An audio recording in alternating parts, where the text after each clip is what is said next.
You're listening to Milwaukee Mafia, your podcast dose of Wisconsin Mafia and true crime history. Hey Milwaukee Mafia Patreon members, we're back with another episode. I'm Eric. I'm Gavin. And Gavin, we got a golden question for you. Yes, so golden. Hopefully Gavin understands this question, because I don't understand it at all. Okay. So here we go. Also, was there any known members of the Mafia here or anywhere to your knowledge that had ties to the Freemasons or other so-called secret societies in all of Wisconsin? All right. So, start with, I assume the Freemasons is some weird secret society? Yeah. Okay. So, yeah. So the Freemasons, to be fair, I don't fully understand what they are either.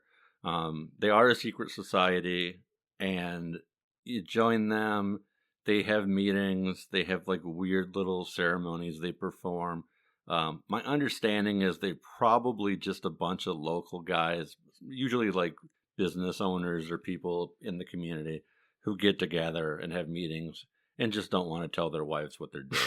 I think that's probably really what it is. But they have a very mysteriousness to them because they've got a whole bunch of symbols they use, and they've got a fake history going back to like Noah's Ark. Like, just it's ridiculous. And so they've created this whole big thing around themselves. So, but I don't think they're doing anything weird or shady. So the first thing we learned from this is that Gavin is not a fan of the Freemasons. I didn't say I'm not a fan. No, that's not me knocking them at all. I'm just saying, like, you don't think they're very legitimate with whatever they're actually doing. No. That's not what I mean. Like, so, like, if you're into conspiracy theories, people are like, oh, the Masons are meeting and they're planning these secrets to go on behind the scenes and this and that.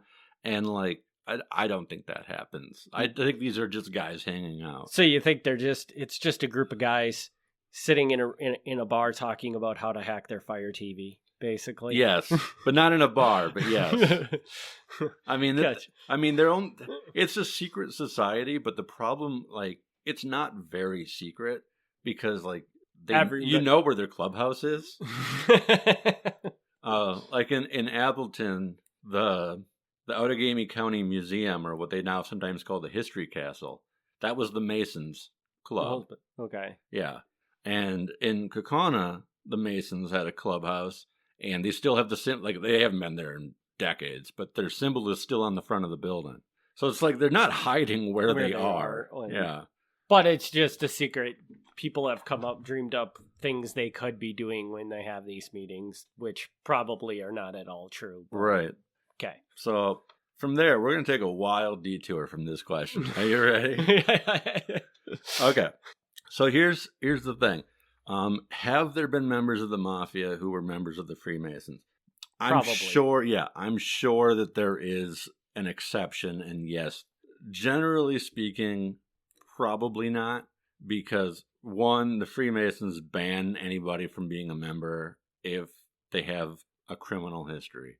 Okay. So, and some mob guys don't have a criminal history, but if you're a known criminal, you're probably not going to be in. But here's the big one, and this is why I've got this sheet with me today. The Freemasons don't necessarily have a problem with Catholics, but the Catholic Church has a big problem with the Freemasons. Okay. And the Mafia members, because they're Sicilian, Italian, what have you, are predominantly Roman Catholic. Okay. Not very good ones, because they're stealing and killing, but at least on the surface, they are Roman Catholics. I'm going to talk about the church and how much they hate the Freemasons. I was just going to ask, so why does the church hate the Freemasons? But sounds like that's exactly why we're going to talk about what we're going to talk about. Yes. So this goes at least as far back as the 1700s. And Pope Clement XII, he says, the membership in the Mason lodges is spreading far and wide, and it's daily growing in strength.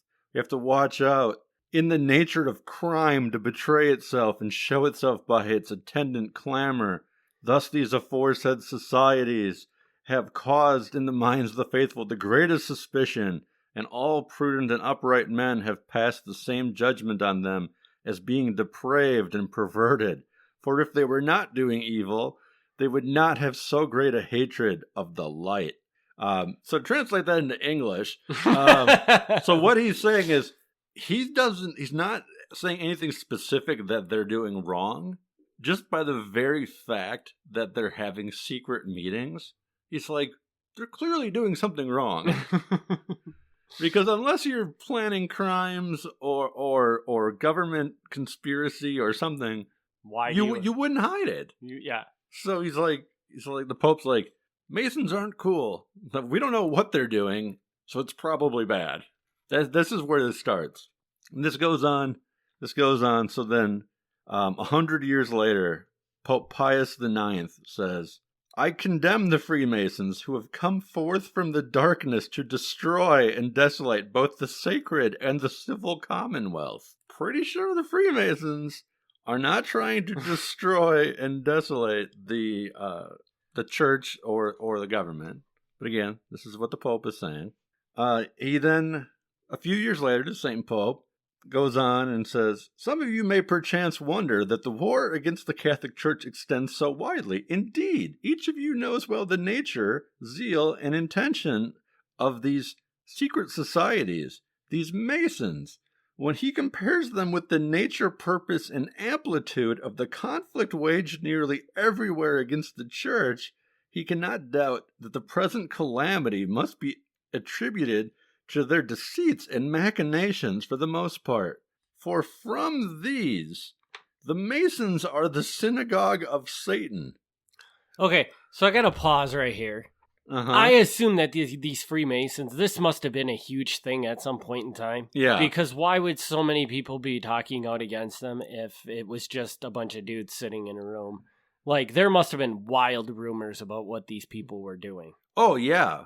Yeah, no, like I said, it used to be a really, really big thing, and now, like today, it's just guys. But but back then, it used to be people, and the lodges that the Masons had did tend to favor different political factions, which is why they came under suspicion, I think. Because at this point in time, this is largely in Europe, and in Europe, like, kings are fighting kings and stuff. So it's like, oh, they're planning to have this king fight this other, So there's all this going on. But again, I don't know how realistic any of this is. Like, I don't think that there's anything that's ever shown that they did anything suspicious. In 1882, Catholics who wanted to be Freemasons but couldn't be Freemasons because the church didn't allow it, created their own group. They're called the Knights of Columbus. Which there are many Knights of Columbus around here because we live in a very Catholic state. Actually, yeah, I think I've been to one in Fond du Lac. Could be. Yeah. I wouldn't be surprised. Interesting. Yeah, let's see. Pope Leo XIII writes, there are two churches. One is the kingdom of God on earth. It is the true church of Jesus Christ. The other is the kingdom of Satan. The partisans of evil seem to be combining together and to be struggling with united vehemence, led on or assisted by that strongly organized and widespread association called the Freemasons. Wow. I mean, this is just brutal hatred, man. Yeah. The popes are really mean. Like, is a pope supposed to have this much hatred in them? I don't know, man. Yeah. A few years later, Pope Leo XIII is by far the one who seems to hate them the most because he's constantly writing about this. He says, Freemasonry is a contagion. They are full of evil and danger to the state. They are a sect of darkness. We have pointed out the means to contract and destroy its influence. That's really, really mean. He then writes that a few years later, Freemasons have a deadly hatred of the church. They seek the abolition of religious instruction. And the Freemasons, again, to be clear, are not anti-religious. Did you ever find somebody that some religious figure that spoke out about this that didn't just blast them and actually gave an argument to why they're bad? Because everything you just read sounds like political rhetoric. Oh, totally. It totally is. Yeah. It totally is. And I was hoping to get a reason on why this. I mean, are they threatened by them? Are they what's the problem? You get what I'm saying? Yeah. No, they never really, other than there's like vague things where they think that they have goals different from the church. Like there's some things that are actually real concerns. Like the church was interested in spreading like the idea of parochial schools, and the Freemasons were more interested in spreading the idea of public schools. Okay. So whether that makes them the synagogue of Satan, I don't know. But there's just things like that where, from the church's point of view, like this is evil because you're taking God out of the schools and stuff like that. But they're definitely, their language is way over the top. Yes. Very much so. Yeah. Pope Leo XIII says, "Let all Christians know and understand that the shameful yoke of Freemasonry must be shaken off once and for all, and let them be the first to shake it off, who are most galled by its oppression, the men of Italy and of France." The Italian and French Masons are the worst. In 1917, they wrote into Catholic law. There's actually such a thing as Catholic law for people who don't know. They wrote into Catholic law, "Those who join the Freemasons or other societies of the same sort, which plot against the church or against legitimate civil authority, incur ipso facto an excommunication simply reserved to the Holy See." And again, in English, that means that if you're caught joining the Masons, you will be excommunicated. You are no longer a Catholic. You are not welcome in the church. But yet they cannot give a reason why you... I don't know. No, because they're plotting against the church and other legitimate authority. But they can't give an example of that at all? Nope. All right. In 1983, they revised the law. They said, okay, we're going to revise that. That was a little harsh. 1983. A person who joins an association which plots against the church is to be punished with a just penalty. One who promotes or takes office in such an association is to be punished. So this time, you'll notice that they didn't actually use the word Masons. They just said an association which plots against the church. So if you're like, hey, well, maybe the Masons aren't plotting against the church, so it's cool now, right?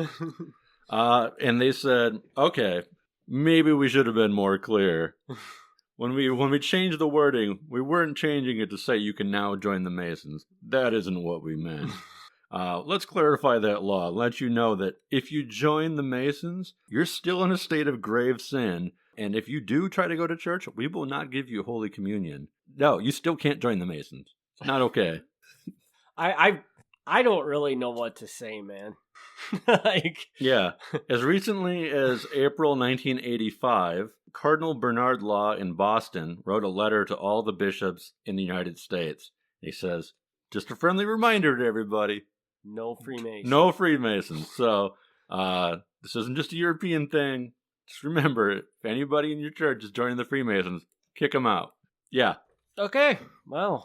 So, yes, believe me, like maybe somebody understands this better, and if you do, please, let us know. Please send an email or something, because based on like what I spent quite a while reading about this because it's bizarre to me, but based on like what I was reading, the church's understanding of what the Freemasons are doing is so completely out of whack from what anything they were ever really doing. So they have like a whole guideline on what these people are doing, and it's like but you can't find a Freemasons group that was actually doing that.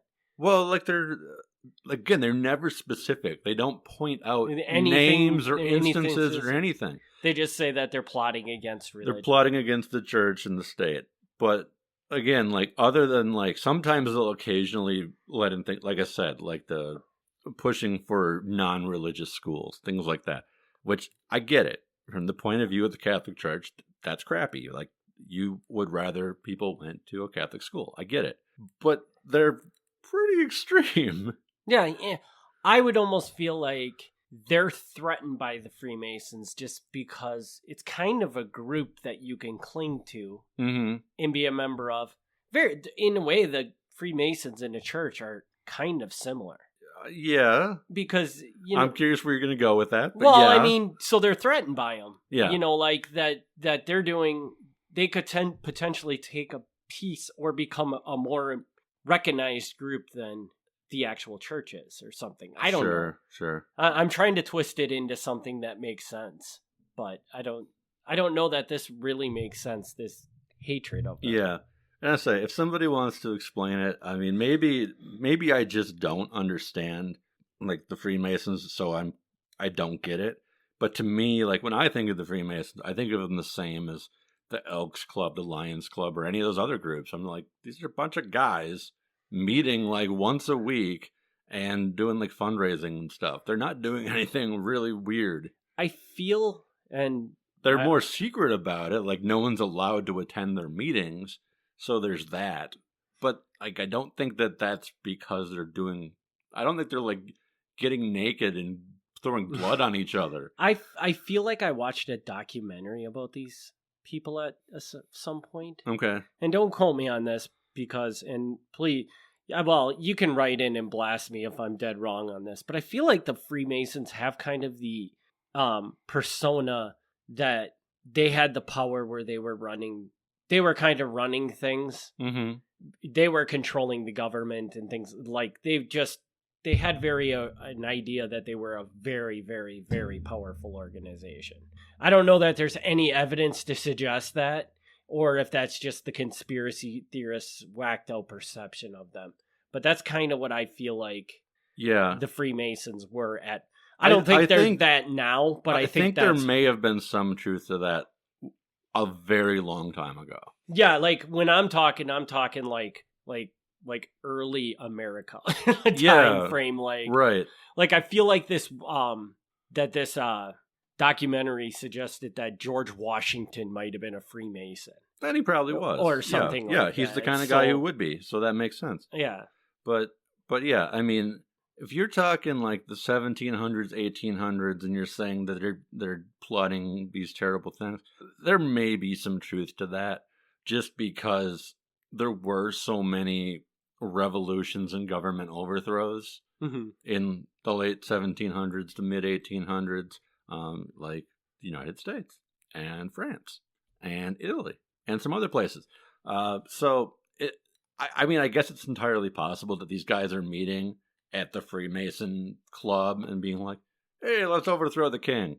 I'm like, yeah, that could have very well happened, but I don't know that it's because they're Freemasons. So, and it could be the same thing is that take it back to that era again and think about the power that the church had at that point in time. Oh, yeah. And maybe they felt like, oh my God, the Freemasons could take this power from us. Because like literally back in the day, the church could go to a king and have a legitimate claim to tell them not to do something. Like if the king wanted to do something, the church had the power that they could go in and say no, or at least try to negotiate with them. Whereas, I mean, today the Pope goes to the president. I mean, the president's going to kind of be like, yeah, whatever, dude. Yeah. It's a very different dynamic than it was back then. That's true. So that is true. The popes used to be very tight with a lot of kings. And yeah, now, I mean, they travel around and everyone's really polite to them, but they don't really have a lot to say. And my thought is the church saw these Freemasons kind of developing these same relationships and thought they could take our power away from us. Okay. They could be the right-hand person to the king or something. Yeah. So. Yeah, that could be. It's just, yeah, like, it strikes me as so odd, just the language that's used. I mean, I love, like, I bolded a couple things on here because I love, like, they're the synagogue of Satan. I mean, what the heck? What the heck? Like, you cannot say that. Like, I mean, at this point in time, okay, you're the Pope, that's whatever. But I can't go around now and be like, ooh, they're the synagogue of Satan. Like, no one's going to take that seriously. Like, that's not even a threat. But in different times, that would have been people would have been very turned off by somebody if the Right. Pope said, I mean, all the Pope had to do was say something negative and they would have been turned off. So Right. But it's just so over the top.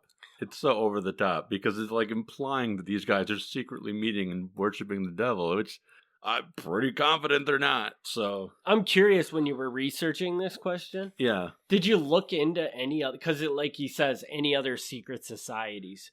Did you look into any other secret societies that we could talk? No, not really. Just kind of focused on the Freemasons and to see if they were. No, I didn't even know where else to take that. What kind of a rabbit hole it could go down. So I was like, this is not really directly answering the question, other than saying I don't think there's much overlap.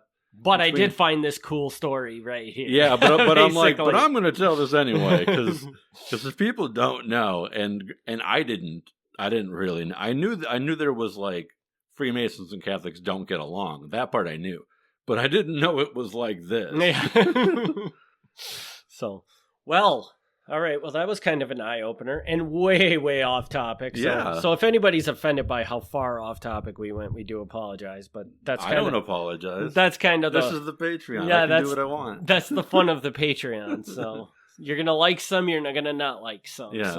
So this is that bonus content you asked for. Do you got anything else you want to add to this one, or should we just kind of wrap her up?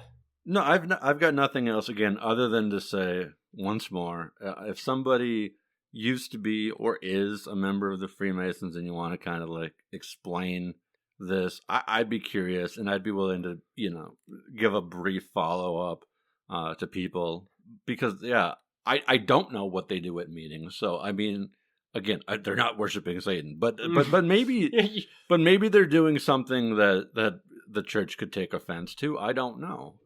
Or maybe you can just clear it up and be like, this is actually what happens at a Freemasons meeting. Yeah. I don't know if that's permitted in the Freemasons rule book even today or something, or if it's still all completely secret. I mean, I knew a guy who he didn't tell me a lot, but he told me like he was going to be joining and like he got in because his dad was in it and he's like, oh yeah, they got this sword, so he was like, he didn't tell me anything. I don't think he wasn't supposed to tell me, but it wasn't like he thought it was like a big secret thing either. It was like, and it's not like people hide their membership.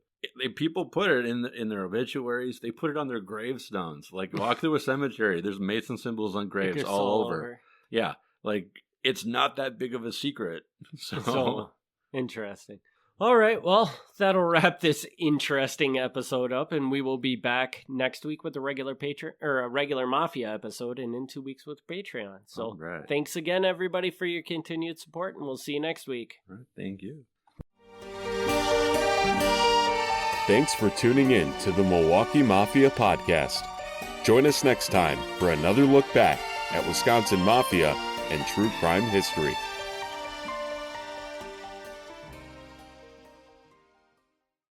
Hey there, Milwaukee Mafia listeners. Thanks for tuning into the bonus episode from our Patreon archive. If you want to hear the latest and greatest content, head over to patreon.com/Milwaukee Mafia to join the Patreon today. Catch you on the other side.